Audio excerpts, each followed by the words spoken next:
বিশ্বাস করেন, ইসলামের যদি কোনো স্বার্থ না থাকতো তাহলে আমাকে এক তো অর্থ, এবার যদি আমাকে পিছা দিয়েও পিটানো হইতো তাহলে আমি এই কাজে যাইতাম না, কমপক্ষে এই কাজে আমি যাইতাম না। তা বলতে পারেন হুজুর এই কাজে আসছেন কেন? আমি মনে করি যে খোদাদ্রোহীরা যেইভাবে রাজনীতির নামে ইসলামকে ধ্বংস করার চক্রান্ত করতেছে, এখান থেকেও ফিরাবার দায় দায়িত্ব আমাদের আছে। কি কথা ঠিক না? এখন বলতে পারেন হুজুর কেন যারা বিএনপি করে, আওয়ামী লীগ করে, জাতীয় পার্টি করে, তারা কি মুসলমান না? তারা দাবিও তো করে, এই হুজুররা কি বলে আমরা কি মুসলমান না, এরকম একটা কথা আছে কি নেই? আমরা তো মুসলমান, আমরা তো মুসলমান, তো হুজুররা কিসের ইসলাম? ইসলাম আমরাই তো মুসলমান, আমরা ইসলাম করি। আমি এটার জবাব দিই এইভাবে, আচ্ছা বলেন তো মুসলমানরা মদ পান করে না, সুদ খায় না, ঘুষ খায় না, ব্যভিচার করে না? তার মানে মুসলমান মদ পান করে কিন্তু কাজটা ইসলামের না, কথা করে না। মুসলমান সুদ খায় কিন্তু কাজটা, মুসলমান ঘুষ খায় কিন্তু কাজটা, মুসলমান ব্যভিচার করে কিন্তু কাজটা ঠিক, মুসলমান আওয়ামী লীগ বিএনপি জাতীয় পার্টি করে কিন্তু কাজটা ইসলামের না। যদি কেউ বিশ্বাস করে মদ পান করা হালাল, তার ইমানটাও শেষ হয়ে যাবে, ইসলামও শেষ হয়ে যাবে।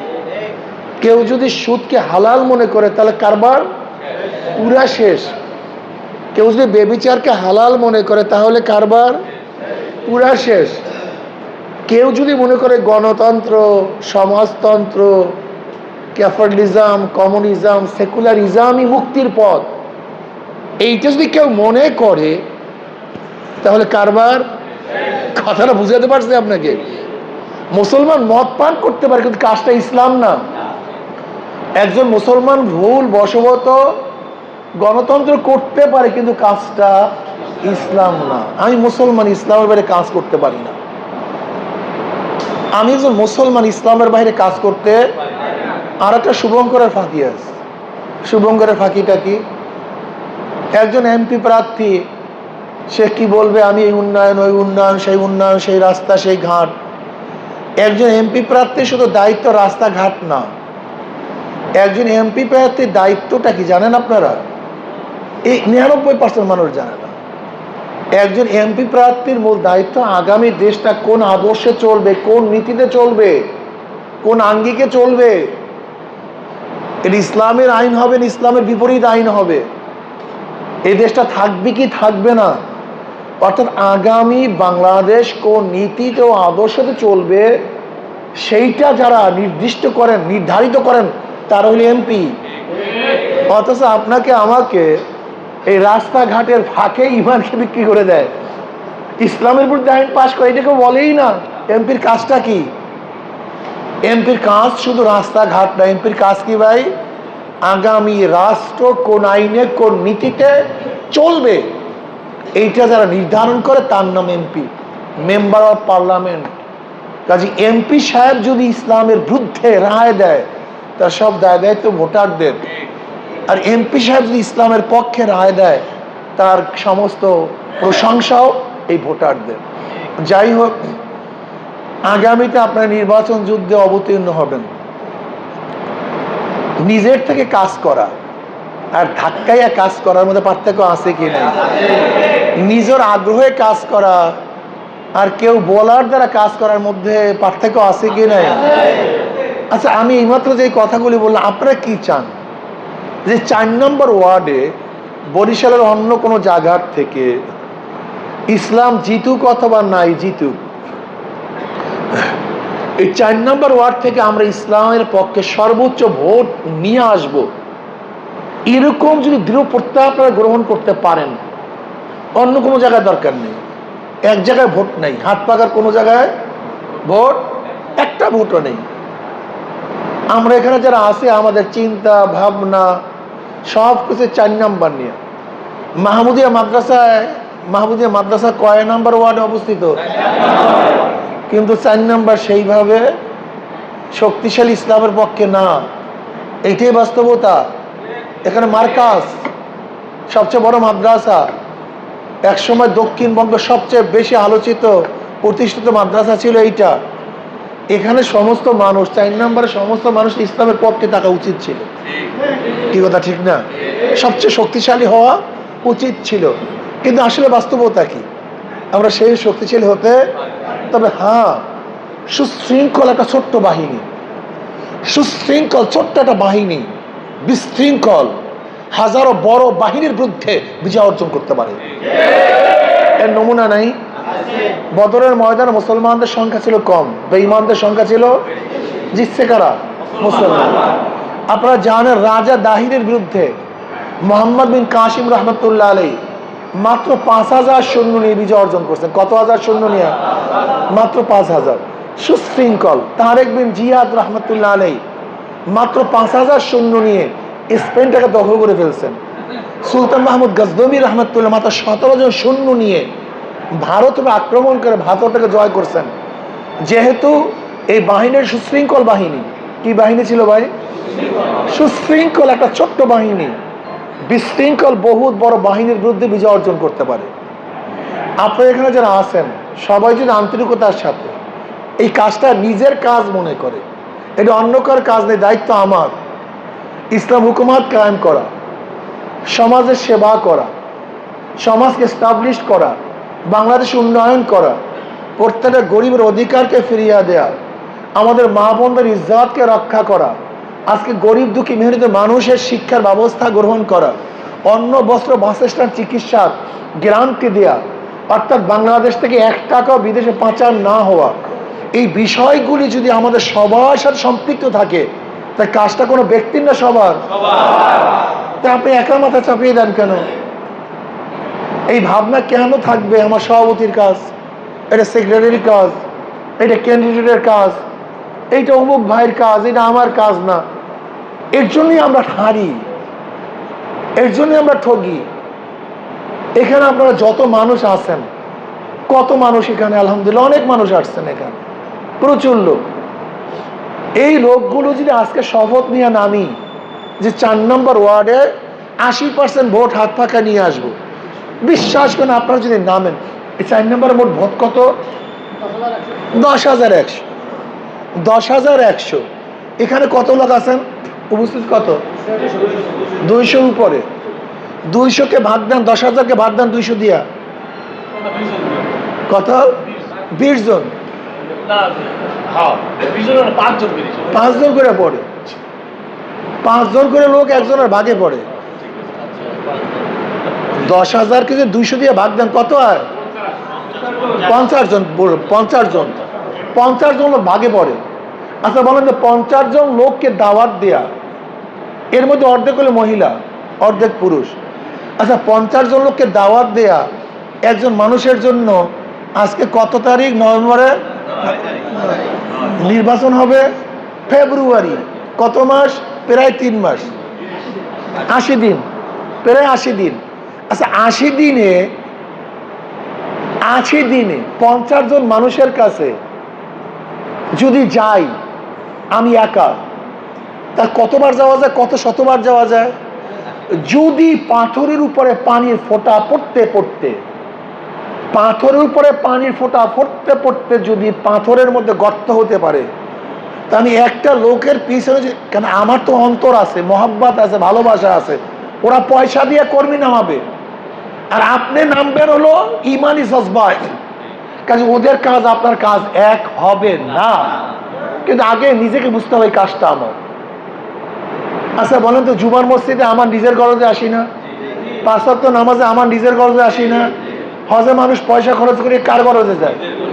তা আপনি এটাকে ইসলাম মনে করেন না কেন? এই কাজটাকে নিজের মনে করেন না কেন? এই কাজটা, জাকাত নিজের পয়সা দিয়ে দেয় না, দান সৎকার নিজের পয়সা দিয়ে করে না, নিজের গরজে জানাজায় যায় না, নিজের গরজে ইবাদতগুলি করে না, তো এইটাকে ইবাদত মনে করেন না কেন? আল্লাহর জমিন আল্লাহর হুকুমাত কায়েম করবেন, এর চেয়ে বড় ইবাদত কি হতে পারে? হ্যাঁ, এইটাকে আমি নিজের কাজ মনে করার কারণটা কি জানেন? পাশ্চাত্যদের সাথে থাকতে থাকতে ওদের সাথে থাকতে থাকতে এইটাকে আমরা দুনিয়া বানায় ফেলাইছি। এইটা কি ইসলাম? ইসলামী হুকুমত? এখানে বিশাল খ্যাতমত, বিশাল খ্যাতমত, বিশাল খ্যাতমত। আপনি জানেন কেমন খ্যাতমত? ধরে নেন যদি আজকে এখান থেকে ইসলামী হুকুমতের জন্য একজন প্রার্থী এখান থেকে নির্বাচিত হয়, সে যতগুলি ভালো কাজ করবে দায় দায়িত্ব আপনাদের আছে কি নাই? সোয়াব পাবেন কি পাবেন না? অর্থাৎ আপনার ভোটের দ্বারা যত ভালো কাজ হবে এর দায় দায়িত্ব আপনি পাবেন। এই মসজিদে যারা দান করছে এদের সওয়াব নাই? যারা পোস্ট কোয়ার্টারে পয়সা দিবে তাদেরকে গুনাহ নাই?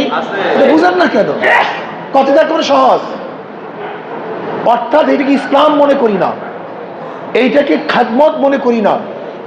অথচ আমি বিশ্বাস করি না, এখানে আমাদের বেআই সাহেব আছেন, মোহতারাম সাহেব বহুত বড় আলেম, যদি ব্যক্তির ইসলামের জন্য এক ব্যক্তি 1 মাসের চিল্লা দিতে পারে, 2 মাসের চিল্লা দিতে পারে, 1 সাল লাগাতে পারে, জীবন সাল লাগাতে পারে, তাহলে নিজের ব্যক্তির চিকিৎসা, সমাজের চিকিৎসা, রাষ্ট্রের চিকিৎসা করার জন্য আমি কেন 1টা মাস সময় দিতে পারবো না? কেন 2টা মাস সময় দিতে পারবো না? আমাকে বলেন, আমাকে বলুন আপনার ধারণা কি? ধরে নেন আজ যদি এখানে একজন আলেম এমপি হয়, তাহলে আপনি খেয়াল করে দেখেন তো মসজিদগুলোর অবস্থা কেমন হবে, মাদ্রাসাগুলোর অবস্থা কেমন, একটু খেয়াল করে দেখেন তো। যেই মসজিদ মাদ্রাসার জন্য আপনি এত টেনশন করেন, একজন ইসলামের পক্ষে এমপি তো পাকা, এটা তো এমনিতেই ডেভেলপ হয়ে যাবে। অথচ আমরা আলেমটা বুঝি না, সব হলো নগদ বুঝি। একটু জুড়াইয়া খাইলে যে আরাম, একটু পাকাইয়া খাইলে যে মজা, এটা বুঝতেই চাই না আমাদের সবাই। না আলেমরা বুঝি, না জালেমরা বুঝি, না মৌলবীরা বুঝি, না মুসল্লিরা বুঝি। আমি কথাটা বুঝাতে পারি না। সবাই নগদ নারায়ণে বিশ্বাস। আরে ভাই একটু জুড়াইয়া খাও, একটু অপেক্ষা করো, একটু সময় দাও। হ্যাঁ, আমাদের প্রতিদ্বন্দ্বী অনেকে আসবে, অনেক কথা বলবে, শুধু একটা প্রশ্ন তুলেন, ভাই তারা তো ছিল, কি করছে একটু দেখায় দেন। অনেকে তো ছিল এখানে, নাই? অনেকে ছিল না? কি করছে ভাই দেখায় দাও, কি করছে দেখায় দাও। দৃশ্যমান একটা কাজ দেখায় দাও, অমুক এই কাজটা করছে। ভালো কোনো কিছু দেখাতে পারবে না। যদি আপনার প্রশ্ন করেন শায়েস্তাবাদের পোলটা করছে কে, এই শায়েস্তাবাদে যে যান সে পোলটা কে করছে? আব্দুর রহমান বিশ্বাস সাহেব শেষ করতে, এই তো তাদের ক্রেডিট, এই তো তাদের যোগ্যতা। কি করছে যারা বারবার ছিল এখানে এমপি? সহজ কথা, শুধু একটাই প্রশ্ন করবেন যে ভাই তারা ছিল তো, যদি না দেখতাম বারবার তাহলে প্রশ্ন করতে পারতাম, ছিল তো, তারা ছিল তো, এখন আছে তো, কি করতেছে? চাঁদাবাজির জ্বালা দেখেন কাশীপুর গোষ্ঠী শুদ্ধ লড়াই দিতে আছে চাঁদাবাজির। কি করবো আপনি বুঝেন? আল্লাহ না করুক এখনো ক্ষমতায় যায় নাই, তাতে যে অবস্থা যদি ক্ষমতায় যায় খুব বুঝেন অবস্থাটা কি হবে। যাই হোক, অনেক কথা বলে ফেলছি। শুধু আমি অনুরোধ করব, এই কাজটাকে আপনার নিজের কাজ মনে করেন কিনা? সবাই কিন্তু বলেন না। এই প্রথম একটা কাজ ঢুকার, এইটা আমার নিজের কাজ। যতক্ষণ আপনার মাথার মধ্যে থাকবে এই কাজটা অমুকের, আপনাকে জীবনে কাজে পাবো না। আচ্ছা বলেন তো, যখন ঘরটাকে নিজের ঘর মনে করেন তখন ঘরের টেনশনটা কেমন থাকে? যখন পরের ঘর মনে করেন তখন টেনশনটা কেমন থাকে? যখন নিজের জমি মনে করেন তখন মাথার মধ্যে প্রেশানি কেমন থাকে? যখন পরের জমি মনে করেন তখন মাথার মধ্যে প্রেশানিটা কেমন থাকে? একটু খেয়াল করে দেখেন তো। এই কাজটাকে নিজের কাজ মনে করেন, নিজের কাজ মনে করেন, অনুরোধ করছি, নিজের কাজ মনে করেন। ইনশাআল্লাহ 24 ঘন্টা সময়ের মধ্য থেকে। আর যেই কাজের পিছনে শ্রম নেই, অর্থ নেই, সেই কাজের গুরুত্ব নেই। কি আমার সেই কাজের কোনো, আপনার শ্রমও দিতে হবে, অর্থ দিতে হবে। রাজি আছে না ভাই? অল্প হোক, এই সংখ্যা অল্প হোক, এই সংখ্যা অল্প হোক, অল্প হোক, অল্প হোক, শ্রম দেওয়া অর্থ দেওয়ার লোক অল্প হোক, সুশৃঙ্খল হোক, বিজয় হবে, কোনো সন্দেহ নেই ইনশাআল্লাহ। কিন্তু যদি আপনার ভোগী হয়, কাজ হবে না? ত্যাগী যদি হন নিশ্চিতই কাজ হবে। ত্যাগের মধ্যে মজা, ভোগের মধ্যে মজা নেই। মা সন্তান যদি ত্যাগ করে এর জন্য মায়ের গুরুত্ব সবচেয়ে বেশি। বাবা সন্তানকে বড় করার জন্য হাজারো ত্যাগ করে এর জন্য বাবার গুরুত্ব বেশি। যে যেই কাজের জন্য ত্যাগ করে সেই কাজের প্রতি গুরুত্ব তার বেশি থাকে। ইনশাআল্লাহ আমি বিশ্বাস করি আজকে 4 নম্বর ওয়ার্ডের এখানে যারা আছেন, খাস করে মাহমুদি মাদ্রাসা এখানে অবস্থিত, এখানে বহুত ওলামায়ে কেরামের বাসস্থান। যদি আমরা পরিকল্পিতভাবে যারা দায়িত্বশীল আছেন পরিকল্পনা নেন, আগামীতে ইনশাআল্লাহ 4 নম্বর ওয়ার্ড থেকে সর্বোচ্চ 80% ভোট আগামীতে কিন্তু মনে করবেন না আগের হিসাব থাকবে, সব পরিবর্তন হয়ে যাবে। কিন্তু আগের অঙ্ক সব বাদ, এখন নতুন অঙ্ক শুরু হয়ে গেছে। আপনি দেখছেন আমেরিকা নিউ ইয়র্কের অবস্থাটা কি? এই অঙ্ক কষতে পারে নাই জীবন। এই অঙ্ক গোটা দুনিয়ার, যেখানে আমেরিকা গোটা দুনিয়াকে নিয়ন্ত্রণ করে, গোটা দুনিয়ার রাজনীতি যারা কন্ট্রোল করে, যেখানে আপনার মিলিয়ন ডলার তার বিরুদ্ধে, মেয়রের বিরুদ্ধে খরচ করছে, কোনো কাজ হয় নাই, কোনো কাজ হয় নাই। এই তো আজকে আমেরিকার গবেষকরা বলতেছে আগামী 10-15 বছরের মধ্যে আমেরিকা নিউ ইয়র্কার সব মুসলমান হয়ে যাবে। আজকে বলছে কিচ্ছু করতে পারে নাই। মিলিয়ন ডলার খরচ করেও কিচ্ছু করতে, অথচ তার টাকা নেই। বর্তমান মেয়র সে টাকাই খরচ করে নেই, পাবলিক করছে। আমি বিশ্বাস করি আগের অঙ্ক সব বাদ, ওগুলো সব ঘনে খেয়ে ফেলছে। নতুন অঙ্ক বসেন, এখন জমানা নতুন, মানুষের চিন্তা ভাবনা নতুন, পরিবর্তন মানুষ চায়। আমি বিশ্বাস করি এখানে যারা আছেন যদি দৃঢ় প্রত্যয় নিয়ে ইনশাআল্লাহ আল্লাহর পরে ভরসা করে ইনশাআল্লাহ নামতে পারেন, তাহলে আমি দেখতেছি 4 নম্বর ওয়ার্ডের সবচেয়ে বেশি হাত পাকায় ভোট পাবে ইনশাআল্লাহ। আমি জানি না আমার কথাটা কি অমূলক কিনা, ভিত্তিহীন কিনা, এটা আমি জানি না। যাই হোক, আমি অনেক কথা বলে ফেলছি। আজকের থেকে ইনশাআল্লাহ সুশৃঙ্খল থাকা চাই, লোভ না থাকা চাই, সিন্নি টু জুরাক জমনে খাওয়া খাইয়েন। যদি সিন্নি পাতিল থেকে খাওয়ার চেষ্টা করেন মুখ পড়বে, খাওয়া হবে না, নষ্ট হয়ে যাবে। আমি কথাটা বুঝাইতে পারি নাই।